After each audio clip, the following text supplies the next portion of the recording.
अनंतपथ रस्ता आरोग्याचा, अनंतपथ आनंदाचा ह्याचं आयोजन यावर्षी करण्यात आलेले आहे. 5वं वर्ष आहे. सलगतेनं कोविडच्या पासून आपण आनंदपथाचं आयोजन करतोय. वेगवेगळ्या संस्था ठाण्यातल्या त्यांच्या क्रीडा कला ह्याचं प्रदर्शन करण्यासाठी, त्यांचं प्रात्यक्षिक दाखवण्यासाठी या ठिकाणी येतात आणि मोठ्या प्रमाणात सगळ्या ठाण्यातल्या कला क्रीडामधल्या संस्था इथे सहभागी होतात. हा सकाळी 7 वाजता म्हणजे 17 तारीख आणि 24 तारीख अशा 2 दिवसात असणार आहे आणि सकाळी 7 ते 9 ह्या वेळेत हा कार्यक्रम असणार आहे. आपण सगळेजण नेहमी चिंतेत असतो की मोबाईल पासून मुलांची सुटका झाली पाहिजे, कमीत कमी मोबाईलचा वापर केला पाहिजे.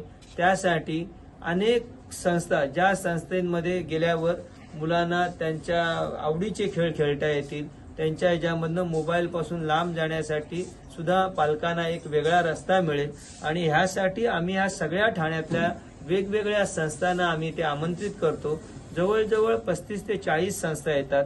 त्यामध्ये जिम्नॅस्टिक आहे, लंगडी आहे, खो खो आहे, कबड्डी आहे. म्हणजे पुढच्या दर 2 ह्याच्यामध्ये वेगवेगळ्या संस्था, कुस्तीपासून अनेक आर्चरी आहे, लाठीकाठी आहे, आर्म्स रेसलिंग आहे, त्यानंतर रस्सीखेच आहे.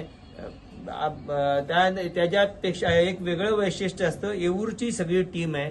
येऊरची ही टीम इथे लगोरी खेळते, गोट्या खेळतात, भोवरे खेळतात.